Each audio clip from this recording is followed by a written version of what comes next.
Our last talk was a discussion on villains, particularly the ways that people of color can be marked as villains in society and thereby deemed disposable. We see the effects of that in games. For instance, if you grew up during the Xbox 360 era, playing Call of Duty Modern Warfare, or frankly any number of games released since then you've likely seen the portrayals of Arab folks as that disposable villain. The consequences of that portrayal are significant, easy to intuit, but also, due to the expansion in the popularity of gaming, there are lots of studies to confirm those ideas. The results don't surprise, but they do serve as a reminder that it's important to do this work, to provide better representation of Arab folks in games, to make more seats at the table for Arab people to make games, to find better ways to represent and create Arab characters in our games. To talk about those ideas and more is Ashraf Abi Saeed. He's a Lebanese game developer with a range of talents across programming, narrative game design, and more. He also works as an organizer at Lebanese game developers and a host of other organizations. Here to help us better understand the current situation, and particularly considering the ongoing genocide that the Israeli government is conducting in Palestine, this talk is quite relevant. Please welcome to the stage Ashraf Abi Saeed. Hey everyone, hope you're doing well. I'm Ashraf Abi Saeed, and my talk is called I'm Not Cannon Fodder, a love letter to the industry.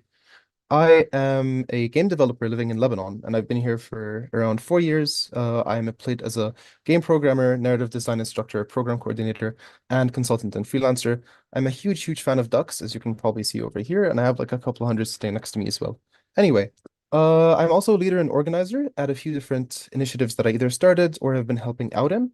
So I run the Lebanese game developers community. I helped with the Arabic Games Initiative, which basically has one of the biggest conferences for Arab game developers. We support different Arab game devs, and we just shine the light on them. We also have something called the Gaming Academy, which we founded after the August 4 explosion in Beirut, which took out almost like a pretty decent chunk of our capital. We teach people the basics of game development. So if you know someone that's interested in game dev and wants to start out, this is where you can lead them. We also started something new, Rafif and I, my co-founder, called the Game Dev Initiative for the Global South. And in it, we basically plan on teaching people how to make games through sessions, through mentorships, and through a job board that allows people to use their skills in the real world. I'm also the regional organizer for the IGDA Incubation SIG. So if you are part of the Middle East or know someone that's interested in joining, different incubators and accelerators, you know where to find me. So, why did I choose this topic exactly? Well, there are a couple of reasons. The first one is just seeing headlines like this. I'm personally not a fan of being killed. I've been seeing this over and over and over and over and over. And honestly, it's just gotten really exhausting. The number of times you see an Arab and think that, oh yes, not good. It's just gotten, it's something that happens way too often, and it's gotten a bit stale to say the least. So, the talk is going to be divided into quite a different parts. The first one is just a brief introduction to what the Arab world is like, who we are, where we live. We're going to talk a bit about the representation of Arabs in games and a few other media. We're going to talk about what the othering is and how it affects us and anyone from the global south. And then I'm going to give you guys a few tips on how you can include us and different people that you're interested in representing to break the status quo. I did a ton of research. I read a lot of papers. I tried to give you the best kind of talk I could. So buckle up and get ready. The biggest problem for us as Arabs is that we are flattened both physically and culturally. Whenever you say Arab, you probably have a few images that you can think up. Some of them might not be very pleasant, others might. I really don't know what you generally have in mind. But if you can take a moment and think about how big you think the Arab world is, I'll give you a few hints. First of all, the Arab world stretches over two continents. We have over 22 countries that are considered Arab, and you can probably take a guess now. So, The Arab world is around 1.3 times as big as Europe and around 1.35 times as large as the United States. So it is huge. Okay, two continents is not a small place. 22 countries are not a small amount. We are spread all over demographically. We come from many, many different backgrounds. And we will actually talk about backgrounds in a second. So now that we've seen how large the Arab world is, what exactly does an Arab look like? Again, you might be thinking certain clothes types, you might be thinking about certain complexions, something of the sort. But generally, Arabs look very different and come from very different areas. You might recognize two of the people here, maybe three, I'd hope, but different people come from different areas and look different.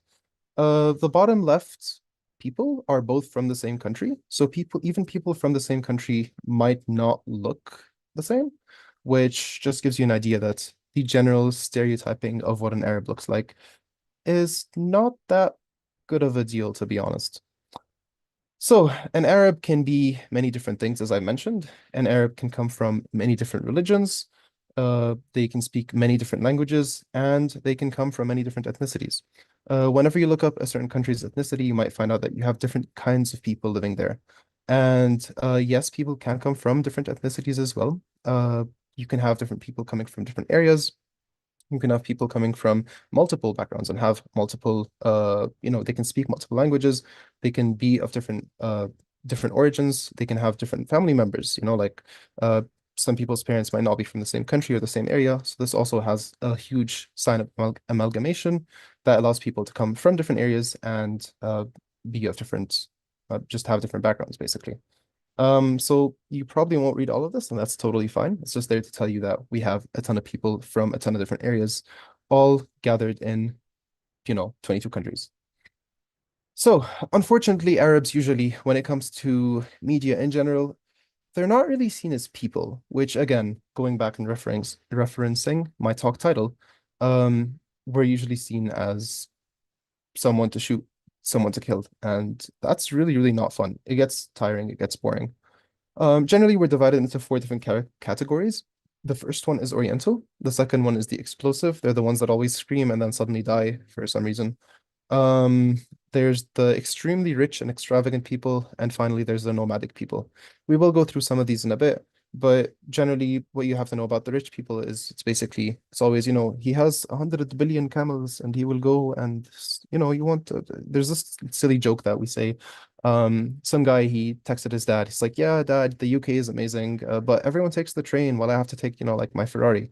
So he was like, son, I just gave you $100 million. Go buy a train and stop embarrassing us in front of your friends. So these are the kind of things that you hear a lot of people say when it comes to Arab from certain countries. Then you have the nomads that are basically, people coming from just traveling the world, being very poor, being very, living with the goats and stuff. So generally, this is another image that people have. When it comes to the Oriental and the explosive, this is going to be your topic. So let's dive into it. What is Orientalism exactly? Orientalism is basically the view that if you've ever seen Aladdin, just the first 5 minutes of the Aladdin movie, this is basically what people imagine Arabia or Arabistan to be like. And generally, it's, there's exoticism, there's a lot of riches, there are a lot of belly dancers all over the world. This is a term coined by Edward Said, and it's basically just trying to see the Arab world as a world of mystery and magnificence when you can practically just, phone us up or hit us a tweet and, we'll answer and you'll see that we're just like everyone else. So these are a few pictures that are painted about what Arab mysticism looks like. There are a few movies that have come out that have also shown this, but we will talk about movies in a bit as well.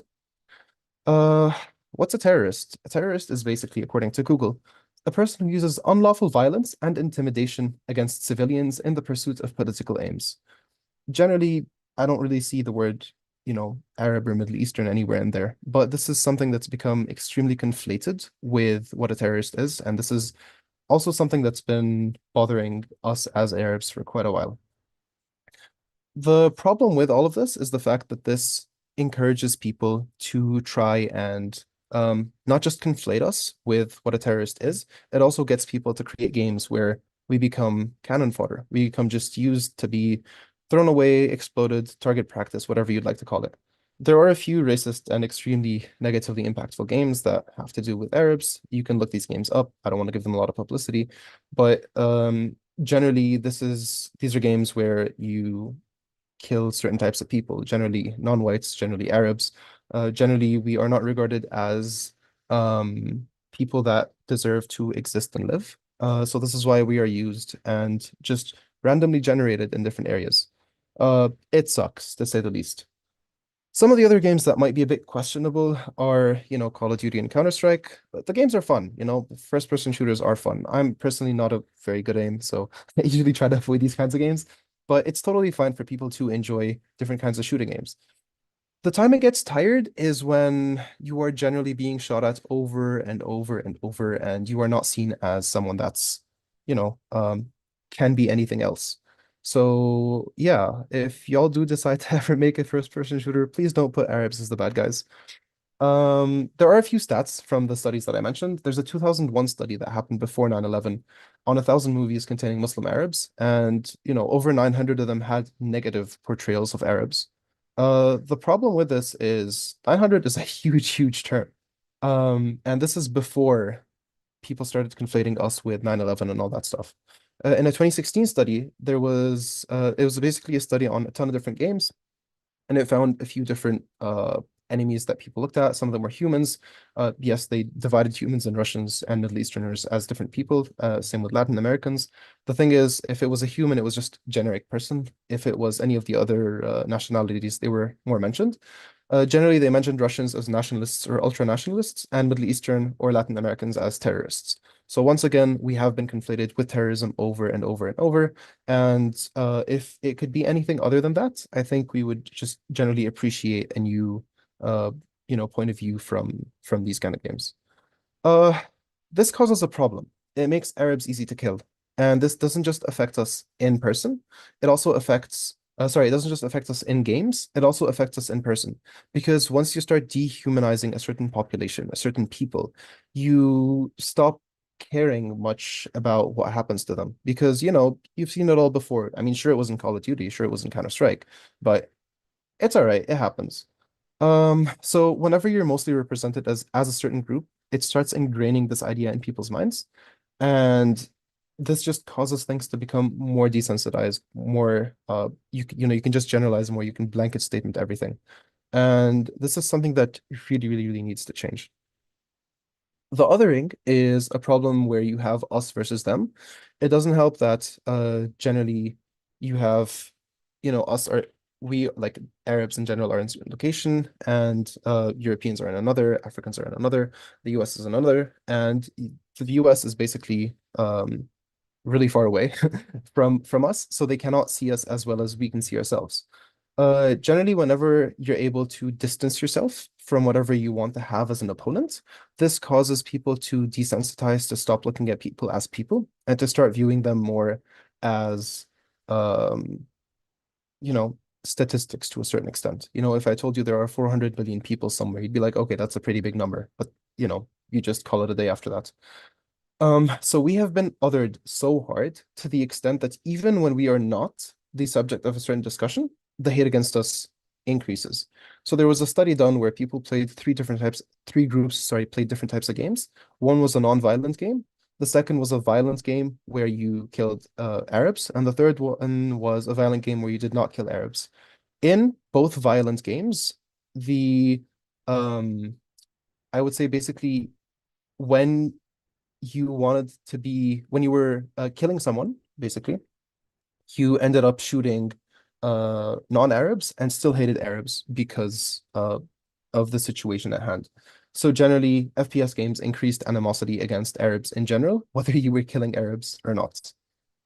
So the thing is, people are like, oh yes, Arab terrorist, or whatever. But the thing is, we hate this. We don't want to be conflated with terrorists because you have a minority of people that do terrible things, but that's basically the case everywhere in the world. This isn't like, your average Joe, your average I guess Ahmad in this case. It's just some guy that's trying to make a living, raise their family, be with their loved ones. That's what I'm trying to do. I'm trying to make a living. I'm trying to teach games to people. I'm trying to make sure that everyone I meet has a chance to smile, make a beautiful game, and just live their life successfully. But because people generally like to conflate what an Arab is with what a terrorist is, this kind of causes a huge, rift between what can or can't be done. There is hope, however, because there are a few games that have started working towards this and fixing this problem. We have Assassin's Creed that has been doing, some really good stuff. Their first game with Altair was amazing. Basim in the newest Assassin's Creed was also wonderful. So, and the authenticity and their excitement to celebrate different cultures has been wonderful to see. You've got Farah and Anna from Overwatch. You've got Nomad from Rainbow Six Siege. For some reason, fighting games also have like a pretty good they've been setting up Arabs in a pretty nice way, such as in Tekken 6 and 7, and even Street Fighter. So it's just been a ton of fun to see different people from different areas try to represent Arabs in a positive light, or that's doesn't even need to be a positive light. It's just a different light than what we've been seeing so far. There are also a bunch of really, really cool studios that have been creating games, and some people that you might not even know were led by Arabs. So It Takes Two, for example, the CEO is an Arab. I think everyone should know him. If you haven't, look him up. He has a really wonderful Game Awards video that I probably shouldn't be recommending, but that's okay. So Bahamut and Koroneko are two games that are made from in Saudi at the moment. Koroneko is out. It's a very cute puzzle game. Spirit Swap is made by someone who has been a speaker at the Game Devs of Color Expo, so I would suggest to check out their game as well. Nuclear Throne was made by Ram Ismail, so well, basically Flambeer, but again, tons of really cool games. Goodbye Volcano High as well. It's won a bunch of awards. It's a really, really wonderful narrative story. Also made by Salim, who is a Lebanese person. Also, if you've ever seen the game Pooh, I used to play it when I was like this big. So if you've never had a Tamagotchi but had an iPod, Pooh might have been a game that you looked at. So that's been it was a pleasant surprise to see that someone that was Lebanese could make a game like this. So, I've also asked a bunch of Arabs what they think about their representation in games, and generally, the Arab diaspora have a higher connection to their roots because they themselves are not living in the country.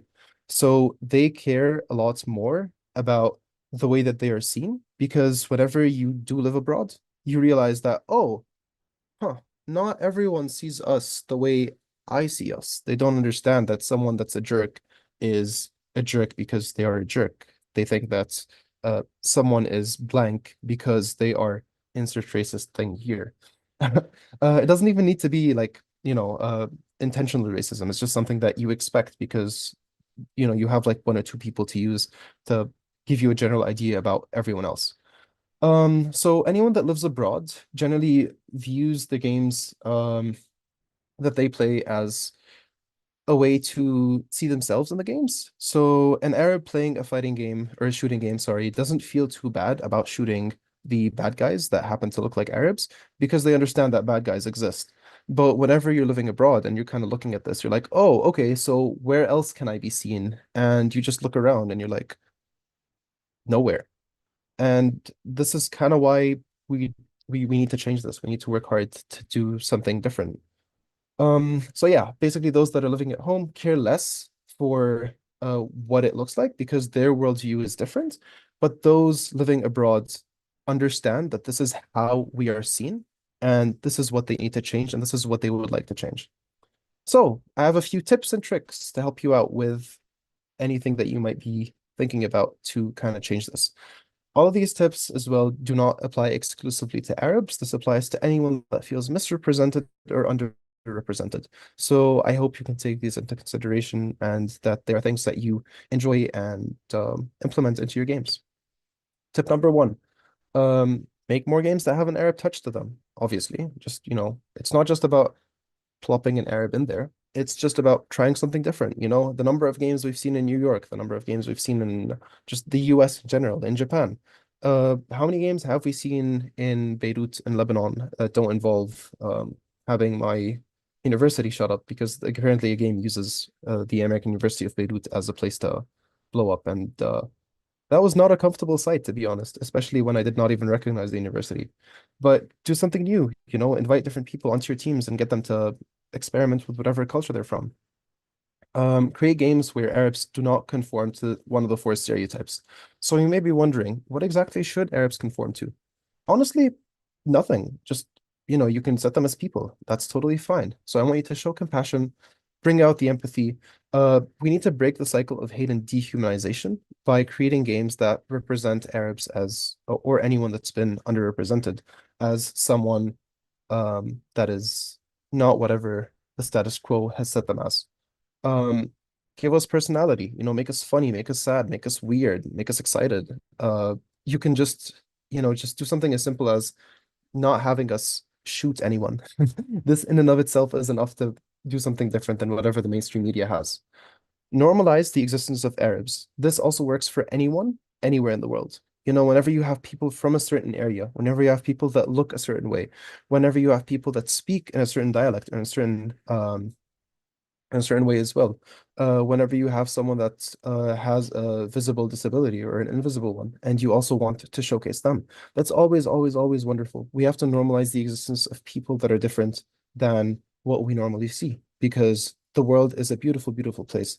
And the more of the diversity that exists we can represent, the better and the more excited people will be to try something new. Everyone keeps complaining, oh, yes, we are all seeing the same games over and over. And this is practically because you're not trying different games, you're not looking in different places. So we as game developers also need to look at different places so we can keep creating new things and new exciting things. One of the main easiest things we can do is just create a character in whatever you're most comfortable in, and then switch their name. Just create something that's a bit different. Again, it doesn't need to be an Arab character, but you can do that, and that in itself is enough. You're like, oh, okay, I recognize the name. I know where he's from, and or they're from. Basically, it doesn't really need to be something more than this. Just something as simple as giving a person a name, a flag, an identity of sorts. Even after you've placed all of them, is more than enough to kind of show that, hey, we're including someone. Some people might disagree with this point, to be honest, but starting at the bare minimum should be fine. Uh, I'm at this point, I'm just reiterating on myself. Treat us as equals, okay? Whenever you have a certain thing set up in your game, all we want to do is be seen the same way we already do as humans, stand on the same platform, but we also want to be seen this way inside of games. So show us as you show others. I remember watching a talk where someone asked if they can sell cosmetics about people wearing certain religious clothing, or whether they should make it free as a point of respect.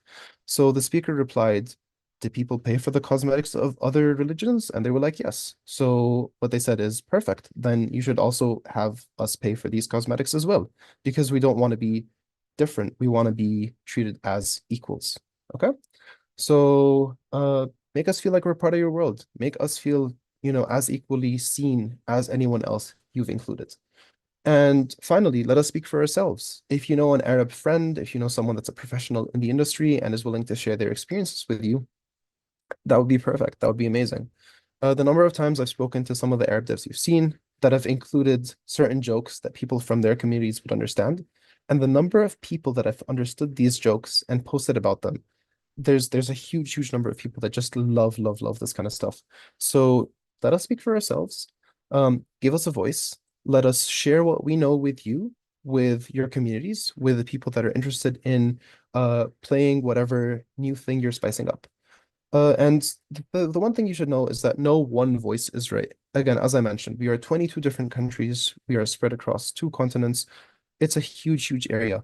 So if you do one thing, another person might complain, and that's totally fine. What matters is you do your research. What matters is you try your best to um, showcase what we are as people and showcase different opinions, different backgrounds. Whatever you can do to help give people a voice, do it. You are in charge. You have the power to change things.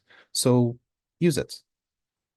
In the end, by including us in your worlds as something that's just different than whatever the status quo has set us, you've just implemented something that other people have not even tried doing because they were too scared to do so. You've created something new. You've added a new flavor of life into whatever it is you're building. So create a unique game, get more people, get more perspectives, share whatever it is you can with others, because that is what will make your game unique. That's what will make your game stand out. One of my favorite quotes said by Rami Ismail is one of the greatest acts of resistance is to exist. So what we need to do is exist as loudly and as proudly as we can. If you can help support others and raise them up, they'll do the same. If you can help make sure that others have a chance to speak, a chance to exist, a chance to express themselves, this is what will push more and more people to exist loudly and proudly. This is how we can stand against injustice. This is how we can make games that feel beautiful, games that will empower people like myself, like any other child that might be from the Middle East who wanted to play a game where they themselves were not shooting at people that looked and felt like them. So thank you so much, you guys. These are some of the animals we take care of at the Animal Encounter.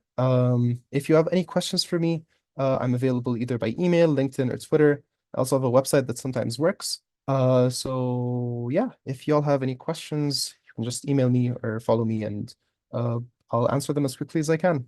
Thank you so much. Thank you for that talk, Ashraf. I really appreciate your perspectives and knowledge, though I wish you didn't have to give them like that. Fighting for better representation in games and media as a whole can often feel like a very, very small piece of a very, very big puzzle, and sometimes feels unimportant. But it's a space where we have influence. It's a space where we make connections, where we share our stories. Those stories shape people's ideas of what was, what is, and what can be. So thank you for taking that time to give us those perspectives and tips to help us provide, hopefully, a brighter future for Arab folks in games and for all of us as a result. If you'd like to keep up with Ashraf on Twitter, you can find him at Ashraf130. If you'd like to keep up with him on LinkedIn, you can find him at Ashraf Abi Saeed. Thank you again for that talk. All right, folks, we're going to take one more break before we wrap up for the day. Our last talk features some staff from the New York Times. We're going to be discussing their latest puzzle creation and giving us a little bit behind the scenes on the game development process at one of the world's largest newspapers. We'll see you when we get back.